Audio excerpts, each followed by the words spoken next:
atomic intelligence, and his focus for the last few years was on the big data spectrum, where he engaged in many custom implementations, utilizing not only data ingestion and processing system, but stepping up the game while focusing on data mining and machine learning algorithms and frameworks, platforms to support product or project needs. So let's give a warm welcome to our last speaker before the lunch break, Mr. Tomislav Krizan.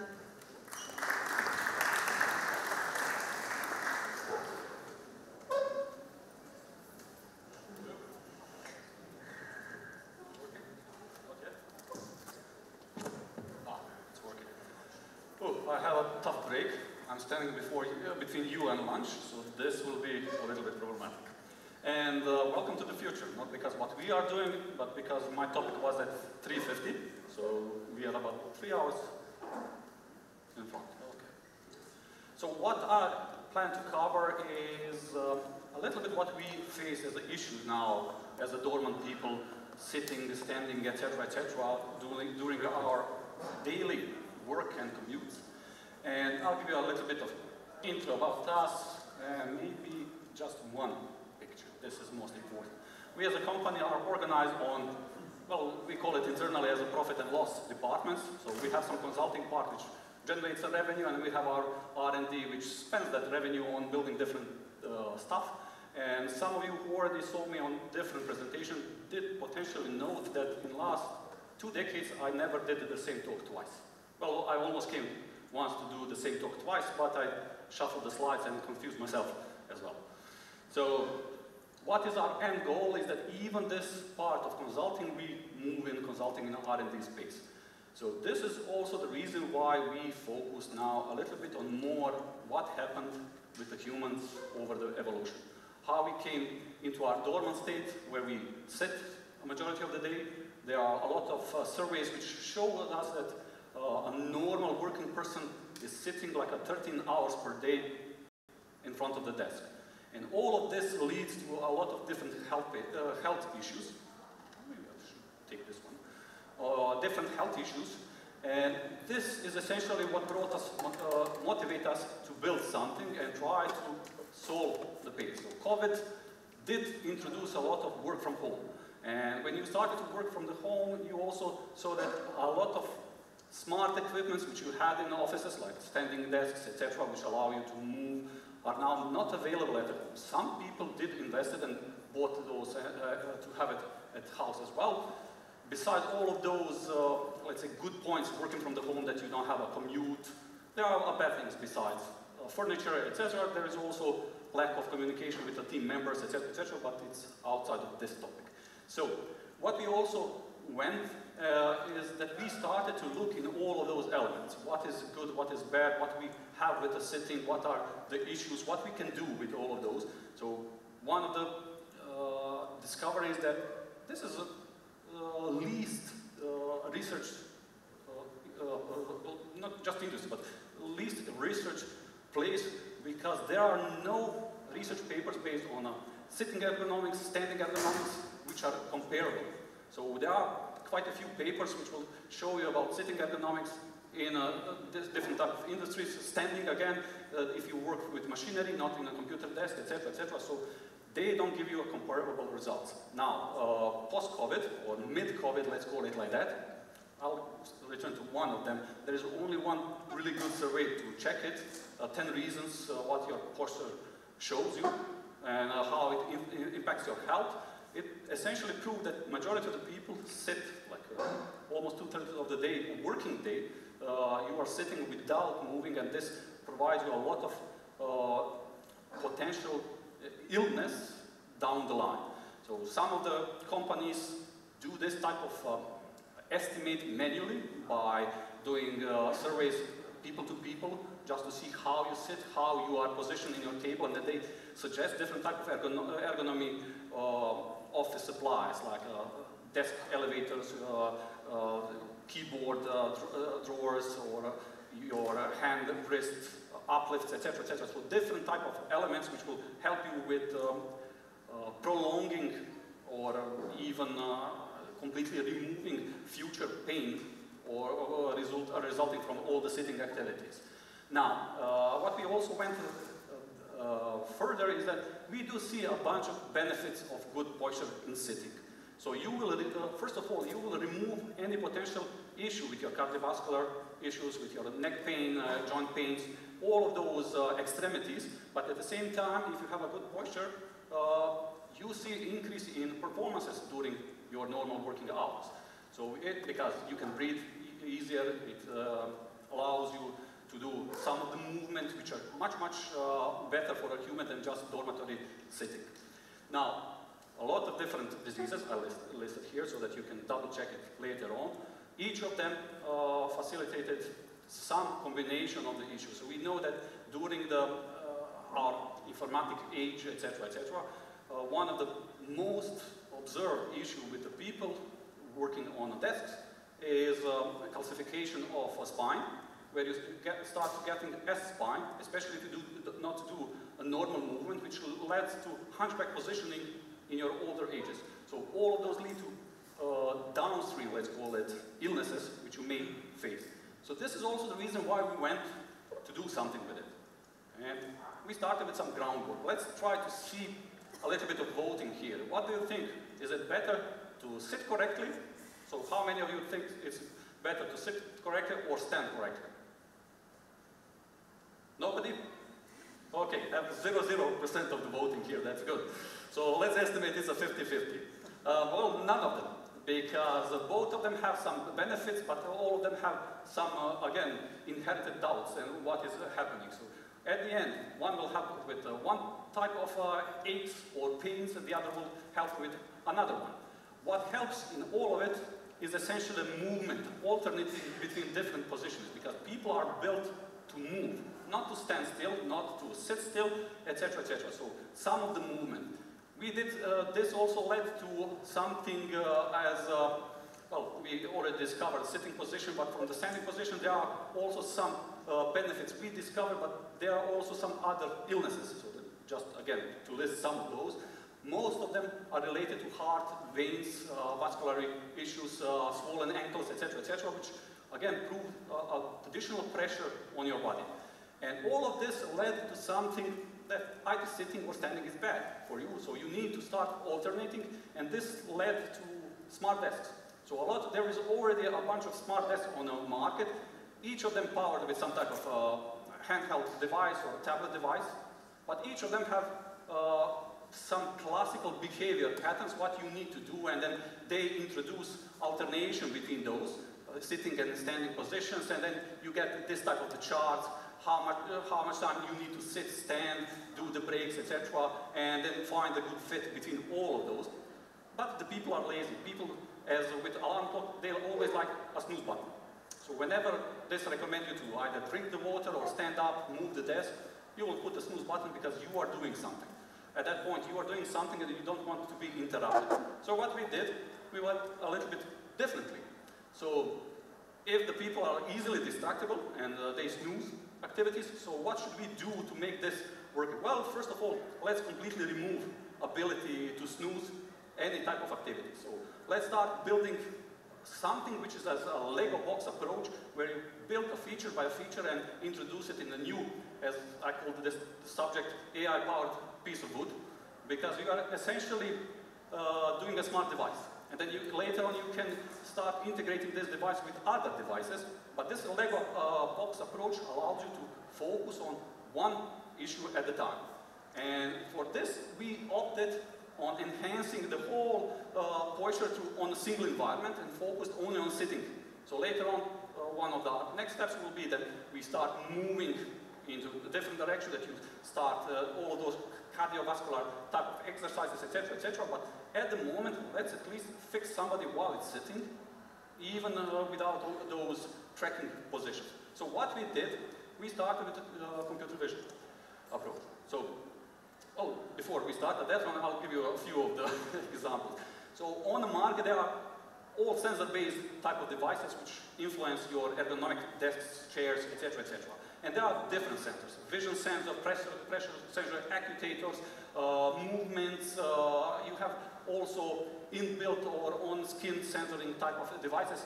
So you have those which are a little bit more invasive and those which are not invasive at all. So but majority of the researchers at the moment are focusing on both pressure and textual sensoring. On pressure, how you sit and how it impacts like piezo sensoring, etc., etc., or from the other side, if you have a texture based on a stretching of the different fabrics, etc., etc.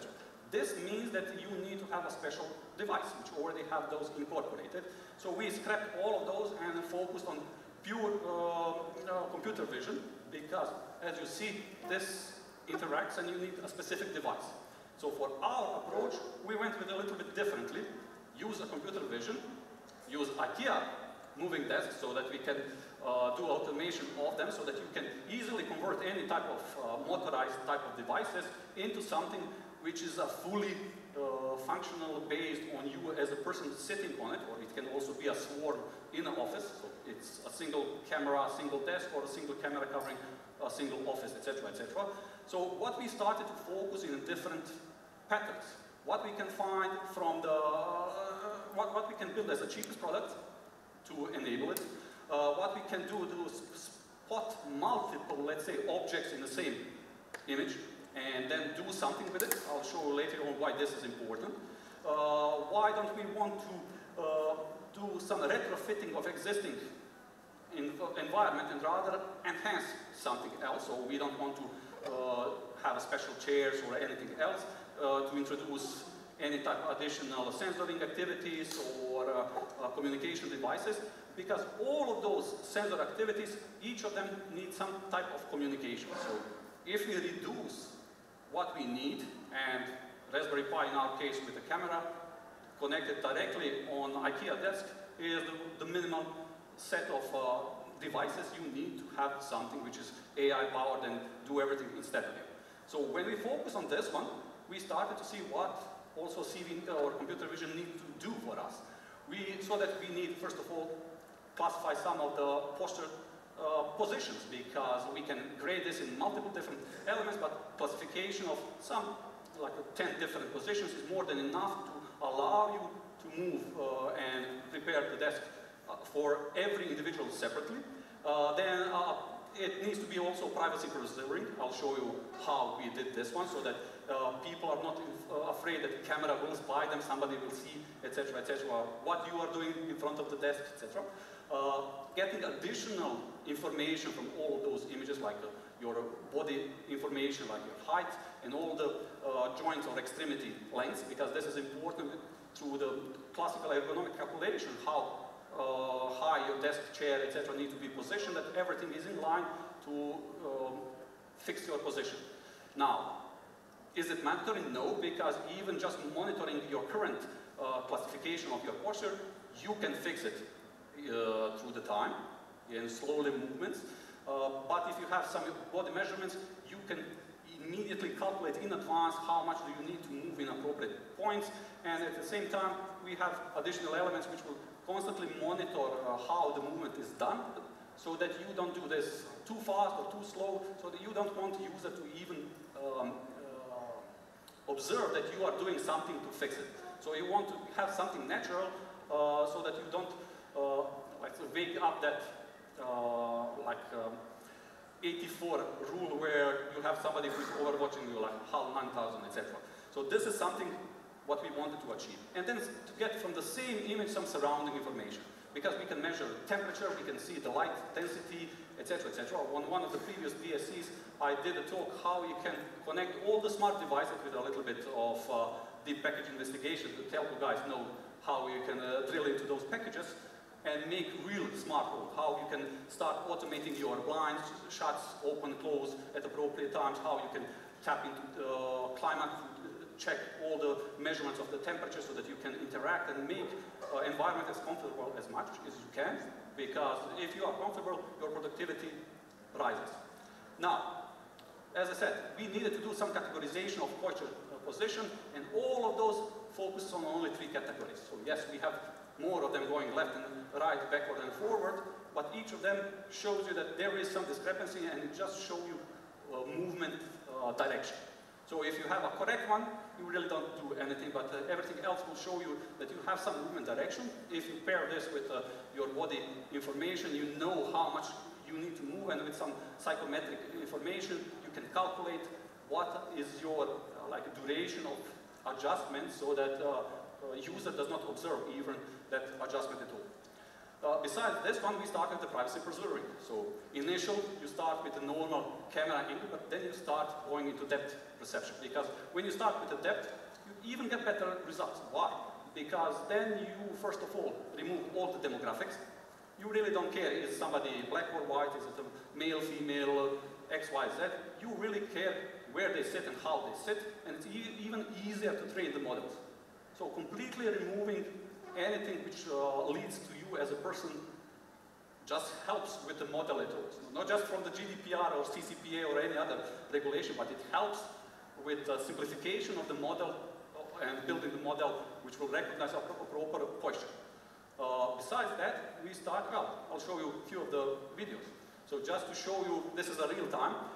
When you work with a real environment, it's really, it's not doing sampling in a real time. Well, it does, but it's not doing a movement in a real time. It does some calculation and buffering so that you have enough information and that you do this gracefully without noticing. So this is privacy not preserving. And we have the other one, which will do opposite. Again, all of those categorization, you'll see that you now even don't observe person at all. So if somebody can detect that this is the same person, yes, you can now because you saw two of them, but if you see just this helps tremendously building the model by simplification itself. So introducing this and showing to the user what is done, to app or whatever, it knows that it can't monitor, and also we went into direction that yes, you don't need the whole body even to be recorded. We can go with from the different angles. Do you want to have it on top of the desk, like a half meter above the desk, etc., etc. All of those will give you just different direction depending what type of the joints you want to observe and start figuring out. But even flat on a desk surface is more than enough to capture all the necessary elements in your neck, head, all the shoulders, etc., wrists, to show you appropriate movements. Because if this part is completely based on posture corrected, you know that your legs and knees and everything else is also correctly pointed, because all of them work as a combination in a skeleton. Now, additional data points which we wanted to introduce, this is what I said, it's a depth or a dimension measurement. So there needs to be some of the, let's say, markers which will help you with the measurement so that you have a reference point depending on what angle it is, etc., etc. So in our cases, we labeled on the desk, each of the desks has a different marking code. So first of all, we can identify the desk, and then we can identify the sizes of different elements. Mostly, it's enough to have 3 points, like 3 dots in a different span, so that you know your relevant difference between them, and you can calculate the angle, you can calculate distance and everything, and based on that you can measure a person and then get something like this into appropriate ergonomic calculation, because each of those lead what needs to be fit. We know that some of the things we can interact, some of them in this you can't interact. So if you have a wrong chair, you need to position desk as according to the chair. So if you have an ability to move the chair, etc., etc., all of those can work in combination. Now, what we started to go with the implementation, if somebody wants to see later on some details and ask you, we can do, because I see I have 2 minutes more. But there is a basic layout how this is done. So there is a camera which feeds into 3 different models in parallel. It does posture detection, it does this object segmentation, and it also does some information from the environment, like light exposure, etc., etc., those body indexes, if we want to incorporate them. And when we have all of those information, we start with the expert system. Why is this important? Because first and second model are most important, they work in conjunction. If you have more than one person behind the desk, we don't want to move this desk, because somebody came to your desk and you're talking, doing something. You don't want to move and potentially fix something wrong. So if there is more than one user of the desk, you try to avoid any type of movement and you do the queuing or pausing of all the process. If it's only one, then you can continue through the process and do all necessary adjustments. After this is done, just talk with your IKEA desk and move it to appropriate position. Now, from the toolkit, it's quite simple. YOLO and MIDAS. MIDAS is for depth perception and depth calculation. YOLO for you only look once on camera that we do all the development. And we selected this so that we can also push it on Raspberry Pi. It can run all of it. You can have a single Raspberry Pi per single desk, or you can have the desks in a swarm, communicating with the multiple desks and having one Raspberry Pi with one camera, rotating camera, covering the whole office. So depending how you want to achieve this one, it's easily to get extended. And of course, there is a secret sauce how it's done. So those things, like every good chef, we will not discuss and disclose, but there is a prototype for all of you who would like to see how you can make a desk smart just through the movement. There are really good information how you can brought either Arduino or Raspberry to IKEA desk and make it movable based on some additional application or whatever. We just removed application completely. We allowed that camera together with AI does all the necessary movement and correct you instead of doing some of those things for you. We do have some planned next steps to add more sensoring and communication to make it more smart, and introducing either LiDAR for bigger environments so that you have even more privacy preserving if somebody is afraid, or just with a small thermal cameras which completely removes any even initial step where you have original image. And that's it. I will just have one conclusion. Mami was right. Sitting correctly and standing correctly is the way to healthy life.